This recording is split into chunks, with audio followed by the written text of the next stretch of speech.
What's going on, guys? BuzzOp86 here, back to another video, and today I am finally bringing you another installment of the Metal Month retrospective.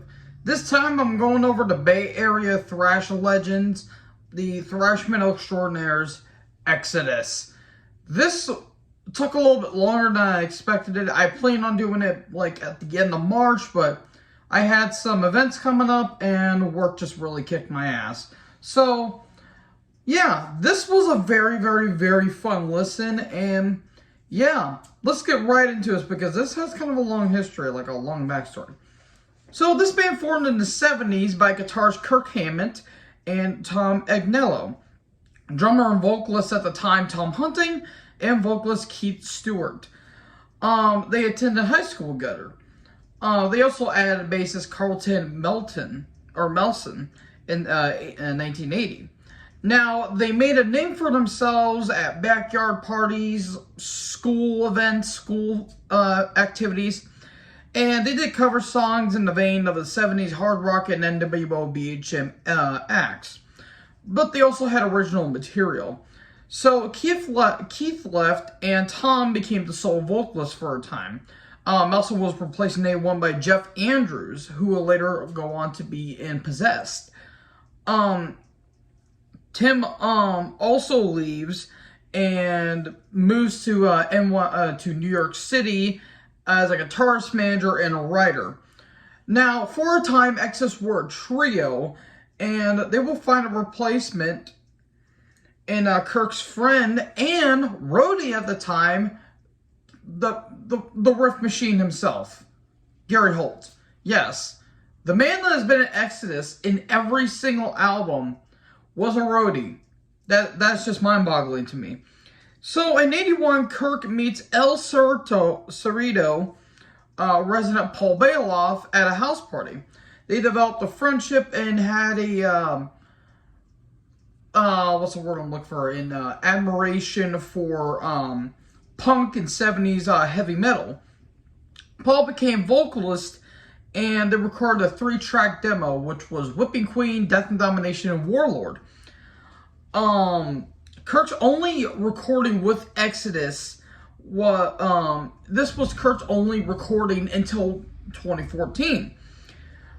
The band blended NWO, BHM, and hardcore punk.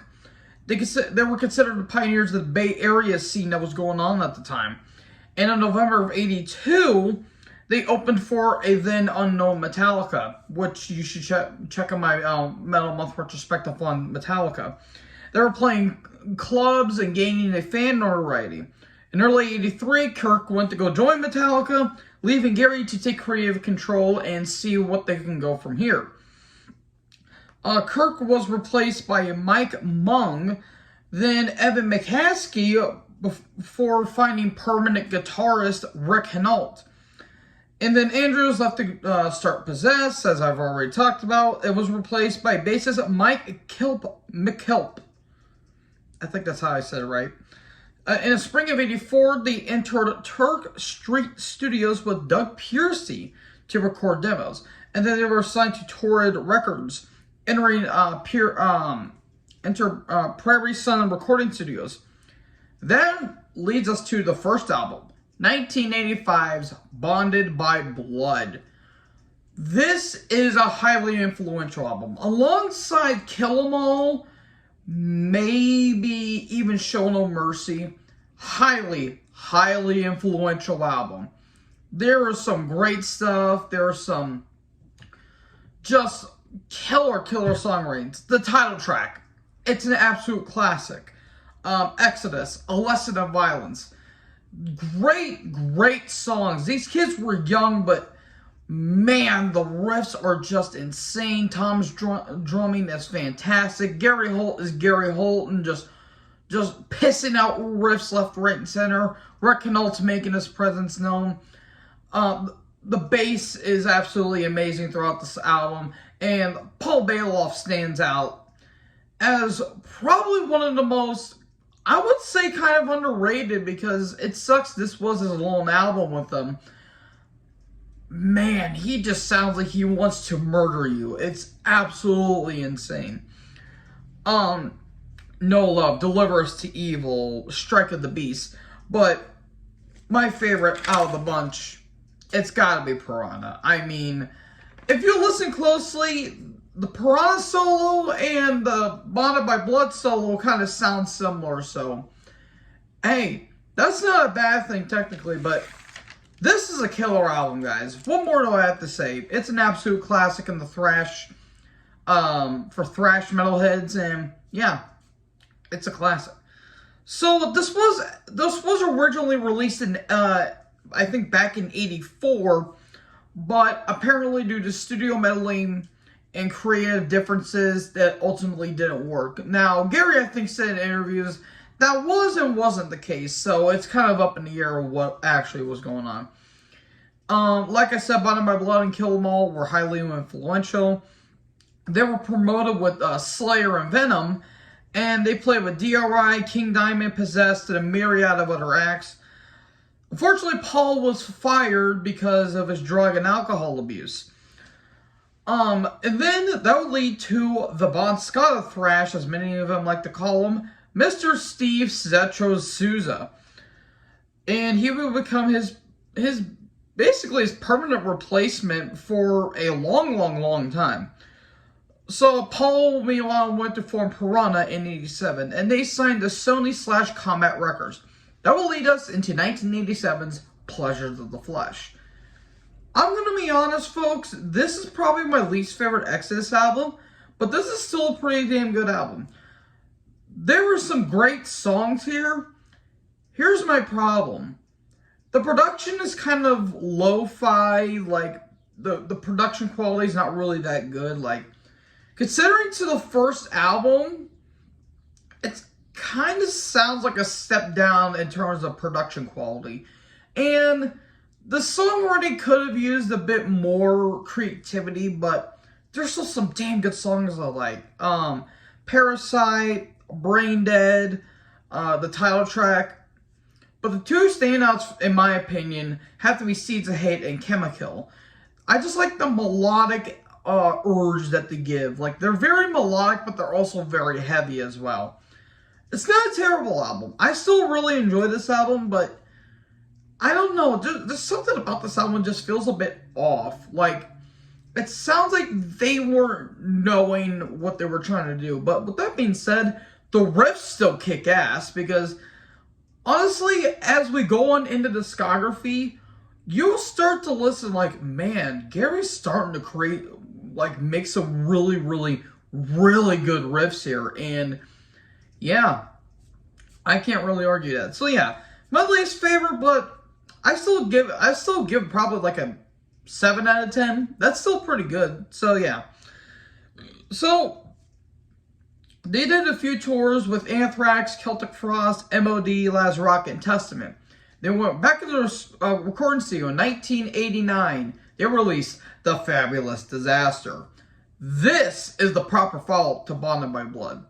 This is probably their most commercial, I want to say most commercial album, but not in a bad way. This is probably my favorite in the 80s. This and Bonded by Blood are tied, but I kind of like this album a little bit more. The songs are much better. The production is fantastic. The drumming is absolutely superb by Tom Hunting. The Toxic Waltz. That's literally all I have to say, folks. That is one of my favorite Exodus songs.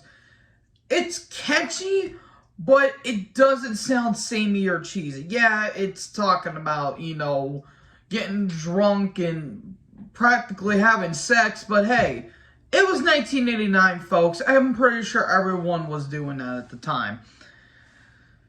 This album is just absolutely fantastic. The title track, Last Act Defiance, like Father Like Son, kind of has like a weird Slayer vibe off of it. Like, it's kind of eerie in some ways. I really like Corruption. I kind of like the gang vocals are absolutely fantastic. That just sounds like an anthem. Verbal Razors and Open Season. Literally, almost every track on this album is absolutely superb. So yeah, this is my favorite of the 80s. Not my favorite with Zetro, but man, this album just kicks so much ass. I literally cannot praise this album enough. A fantastic album. So this was promoted with Anthrax and Halloween. And early in the tour, Tom Hunting had to leave for health issues and also personal reasons. So then Violence drummer Perry Strickland filled in for the tour. And then comes along John Tempesta, who I've already talked about in my Testament retrospective, who's did stuff for Rob Zombie, White Zombie, and a myriad of other projects. So he would fill in and stay until the breakup in '93. So then that would let us go into 1990. Thrash was still kind of big at the time, but I feel like it was gonna get lost in the shuffle later on in the years. Bands like Slayer, Megadeth, Anthrax, even Metallica were doing pretty damn good. Even like kind of non-thrash bands were doing great. Razor was also doing pretty good. I've already talked about Death. Judas Priest, they hit their biggest album before Rob left in '92 and Painkiller. Music was still good, but then the groove metal kind of grunge era was going to just devour the '90s. So that will lead us to Impact is Imminent. A lot of people say that this album's kind of weak. In some ways I agree, but I also disagree. Gary Holt's gone on interviews to say this is his least favorite album. I don't really see an argument there, but I'm going to have to defend this album. But he does say that the title track is one of his favorite riffs. Honestly, I can agree. The riffs on that song are amazing. AWOLO. Ejection Overruled. Only Death Decides is my favorite track off of this. Heads They Win. Changing of the Guard and Thrash Under Pressure. This is an awesome album. I understand why people don't like it. The guitars kind of sound buried. I don't want to shit on him, but John Tempesta's drumming is a little too simplistic. He doesn't really fit. For some reason, he doesn't fit. He does a good job, but Tom Hunting is the main part of Exodus. Without him there, it's kind of just, it doesn't really fit. That thing being said, this is still a pretty good album. The vocals are still good. They just sound a little bit too upfront. But I still really enjoy this album for what it was. And yeah, so until Blood In Blood Out, this would be the last album to enter the charts.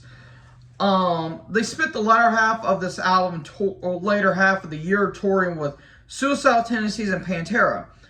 In Europe, they were with Flotsam and Jetsam, Violence, Forbidden, and all that good stuff. And then in '91, they recorded their first ever live album, Good Friendly Violent Fun, that was recorded during an '89 tour.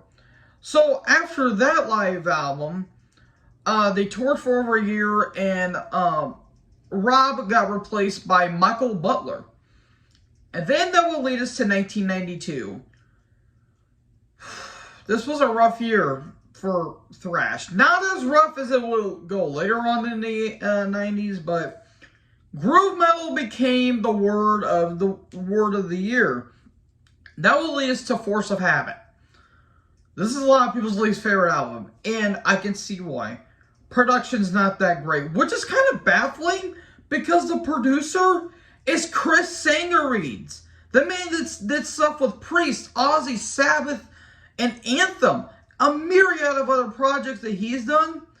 I don't know what happened here. And Chris Sangareeds is one of my favorite producers of all time. And look at the stuff he did on Sad Ways and Destiny and Painkiller. Listen to the stuff he did with Anthem. I think he did Eternal Idol, with Sabbath, and he also did a few things with Ozzy as well. Those albums sound perfection. I don't know what happened here. They went for more melodic stuff, almost kind of hard rock at some points.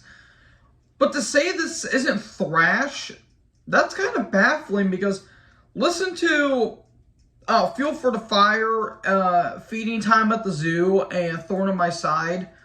Tell me those aren't thrash. Like, tell me those aren't thrash songs because they aren't really that much different from their earlier stuff. I mean, yes, the drums aren't really that great. The bass is kind of present here.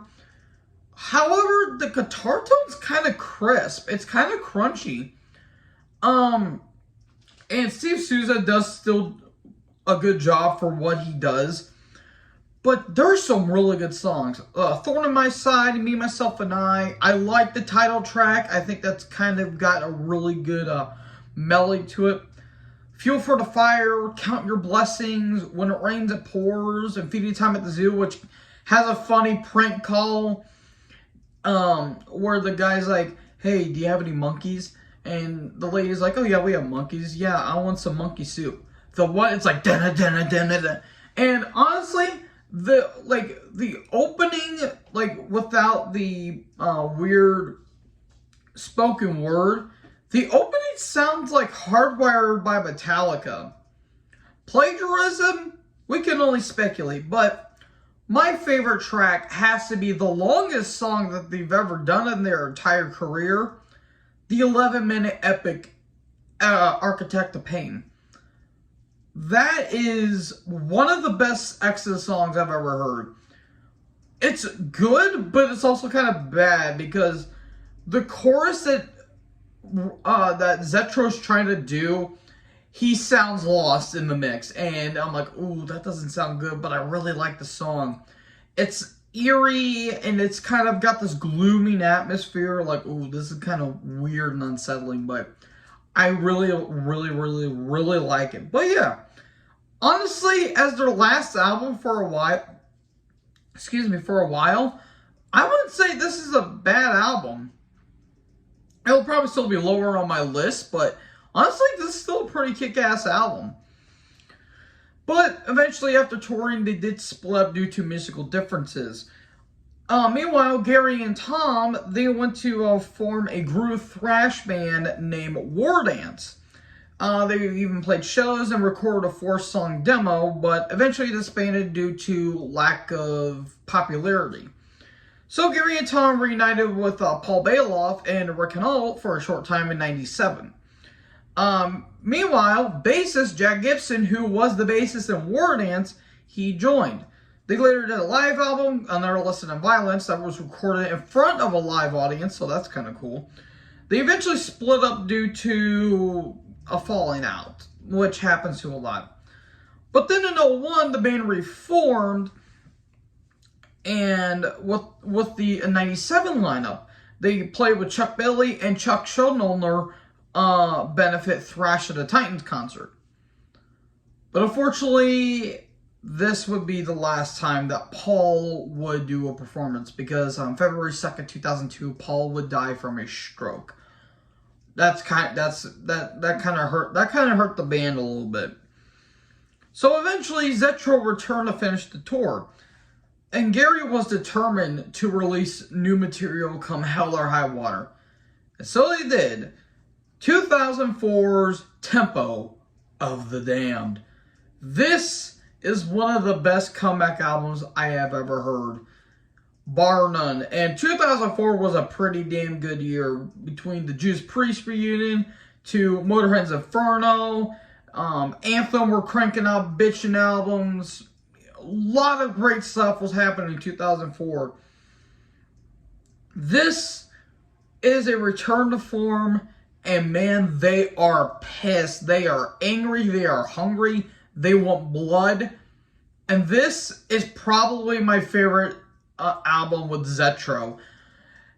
Yes, the 80s were good, but man, the modern albums, I basically cream my pants at the thought of these albums because, my God, they get heavier as the years go on. And my God, for the opening Scorching Rift on Scar Spangled Banner kicks you in the ass, and there's no pretense, no bullshit. Kick you right in the face, and we're going to spit on you, and we're going to demand you to give your money, and you're going to like it. Blacklist, Shroud of Urine has a great groove. Forward March, Calling of the Herd. Seal with the Fist, yeah, it sounds like a tough guy song, but I honestly don't care. And the title track. But my favorite has to be the whiplash-inducing Warsman Shepherd. That song is absolutely superb. That is one of my favorite Exodus songs. I do remember making a review for this album. But actually, before I actually went to California, believe it or not. And they didn't have any pictures of Exodus, which I was kind of mad by. But they did have the little brick outside the music hall, so I thought that was kind of cool. This album is fantastic through and through. And I cannot praise this. This is my favorite album with Zetro. And unfortunately, it would be his last one for almost an entire decade. Because on the tour, Zetro left due to business and personal differences.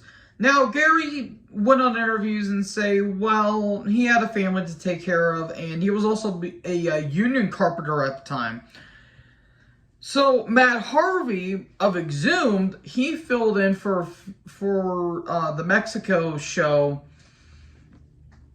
and Steve Exquivel, I apologize, of Defiance and Skin Lab would later fill in for a few dates as well.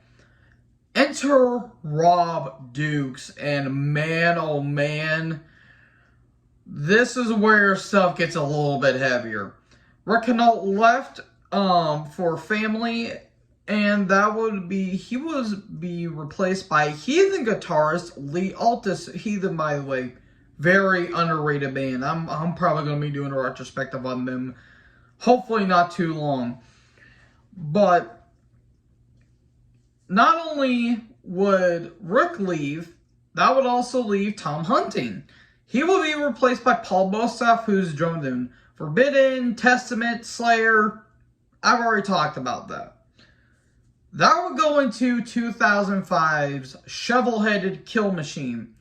This is my favorite Exodus album. Good Christ almighty, this album is just brutal. The guitar tone can literally decapitate like a whole myriad of people. The drums sound like they're going to murder you. The bass is absolutely bitching throughout this album. And Lee Altus and Gary Holt, they really, really, really do good trading leads back and forth. And let's talk about the man himself, Rob Dukes. This is probably one of the best replacements, I want to say, probably since Dio replaced Ozzy in Black Sabbath. Honestly. Well, that's not really fair because I really love the Tony Martin era. But this is absolutely fantastic. And well, you can also say Ripper Owens when Halford left, but then Demolition happened. Anyways, I'm getting off track here. This is absolutely fantastic. This is my favorite Rob Dukes performance. He just sounds absolutely pissed. The opening ripping riff on Raise, absolutely banger. The just kick-assery of the meth head addicted anthem, Death Amphetamine. I Am Abomination, Altar Boy. It talks about pedophilia. Yeah, just talking about that title and literally like 3 words into the song, you already know what it's talking about. And by the way, that's what pedophiles deserve, you creepy bastards.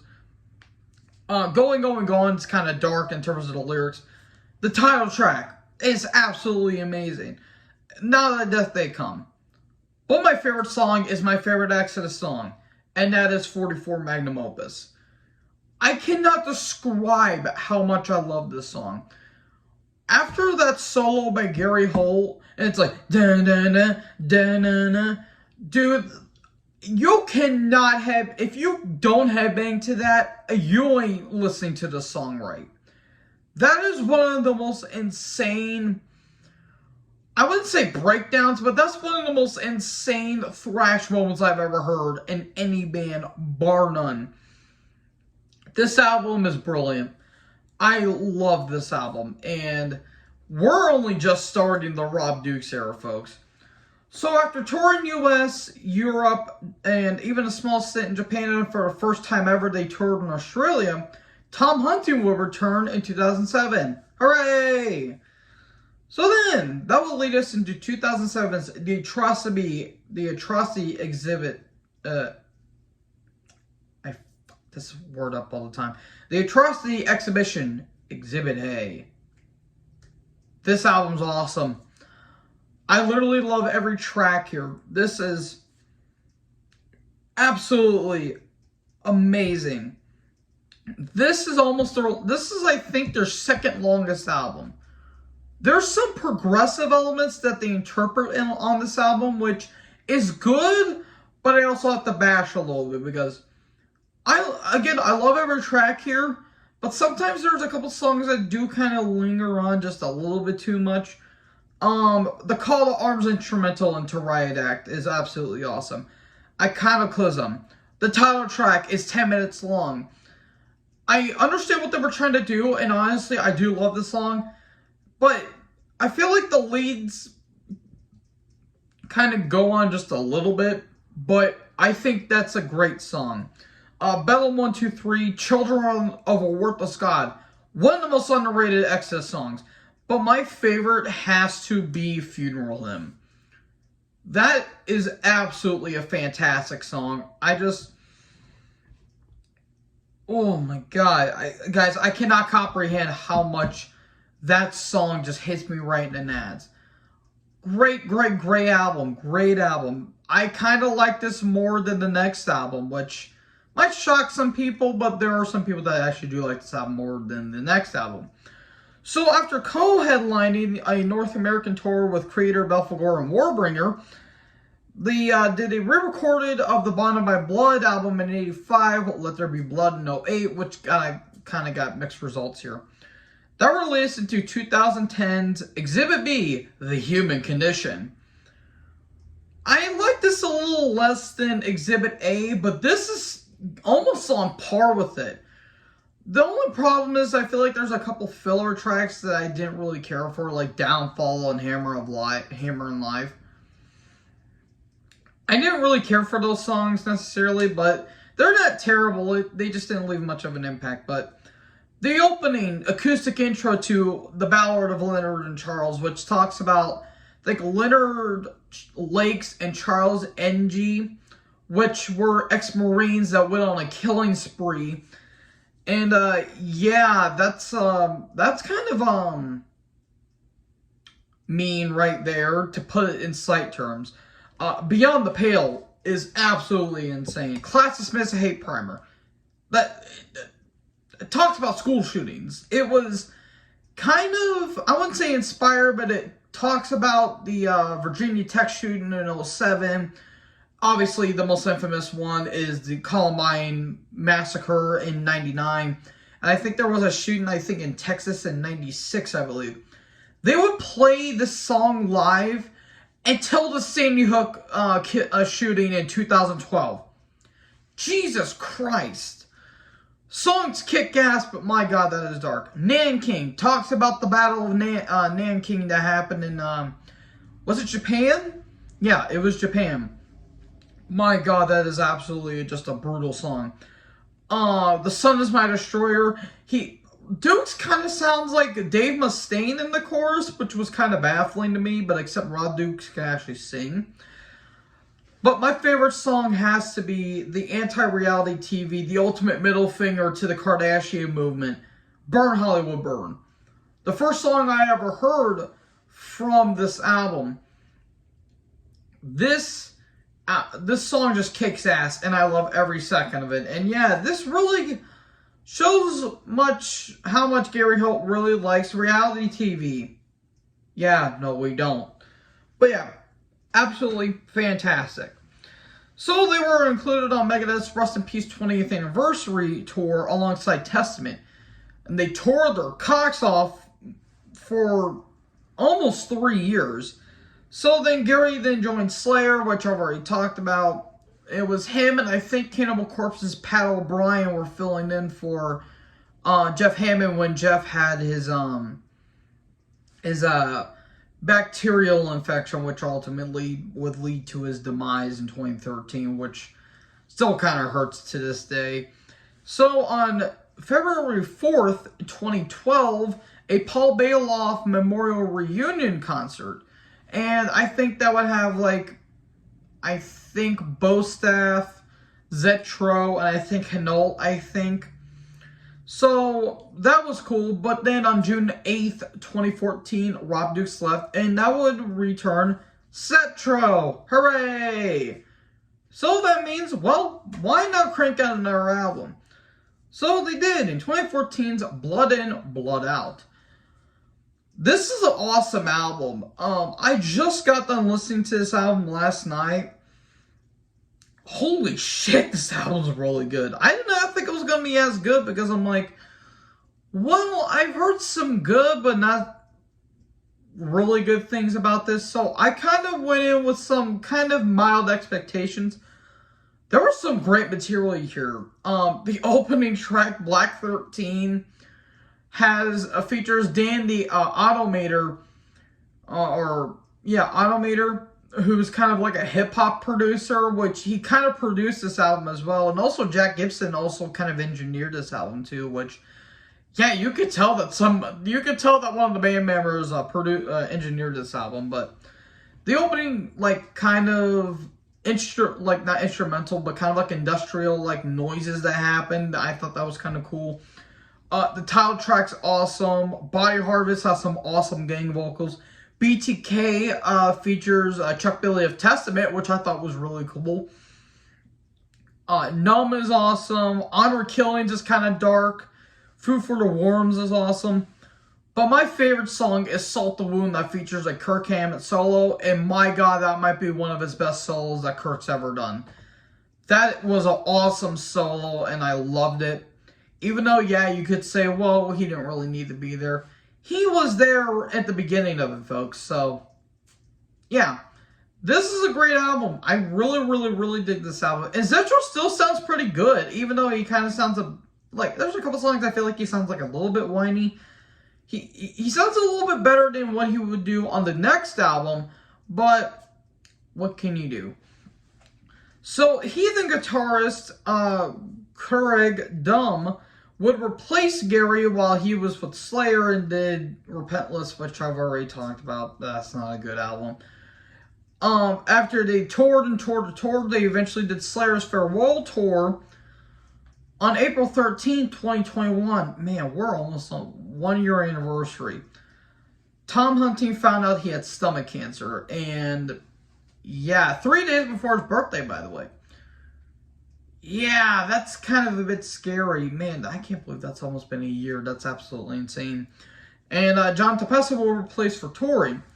But Tom Hunting kicked cancer's ass, and they would go back into the recording studio on November 19th, 2021, Persona Non Grata. I've already talked about this album. It was my favorite album last year. This is probably my second favorite album with Zetron vocals. This is fucking awesome. Like, okay, we'll admit a couple tracks I still don't like, Slipping Into Madness and Elitist. And Zetro kind of does sounds a bit whiny, like a little bit more whiny here. Like, if you weren't listening to this with earbuds or headphones, he actually still sounds pretty good, but when you have earbuds on, you can still hear, like, the strain in his voice. But saying that there's no good material is to give this album a disservice. The title track just kicks you in the face. Prescribing Horror talks about thalidomide, which I actually thought I was talking about abortion because of the subject matter. It talked about thalidomide. It was a drug that was used, I think, in the late 50s that would give to like sick patients.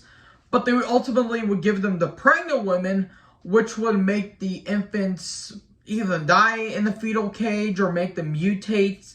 It's just a very sad and dark subject matter. It's also doomy. That's probably the doomiest things that the band has ever done. Lunatic Liar Lord, Fires the Division, Anti-Seed, The Years of Death to Dying, even though that the chorus kind of sounds buried. But the three standouts are, I think, the three singles, I think. Well, I think Years of Death to Dying, I think, was actually a sequel. REMF, that song is a barn burner. The beatings will continue until morale improves. That's one of the shortest songs they've ever did, and that's a 3-minute beating. My favorite might have to be Clickbait, though, because that opening, you know, dun, dun, dun, dun, dun, like the opening gallop is so catchy. It's like dun dun dun dun, like dun dun dun dun dun dun. Just whoo, God Jesus. And the solos are absolutely awesome. This album is absolutely superb. And if you ever see them on tour, please go to one of their concerts. I've never been to one, but as someone that loves this band, I would not, you know, without a shadow of a doubt, think that their live albums, or like their live concerts, are terrible. I would not put that past that. So they're currently on tour with, I think, Death Angel and Testament, and I think it's called the Bay Area Strikes Back Tour, which is going on right now. So yeah, go to their concerts, support the band, and guys, this was an awesome retrospective to go through. Now, next time on the retrospective, we're going to go into the hollow halls of power metal. Again, one of my favorite genres. And none to tackle more than the U.S. power metal icons, Iced Earth. I know there's controversy. I'm not talking about it. Well, I'll address it, but I'm not talking about it. Anyways, thank you guys for watching the video. Make sure to like, comment, subscribe. Join the herd. I'll talk to you guys next video. Peace out.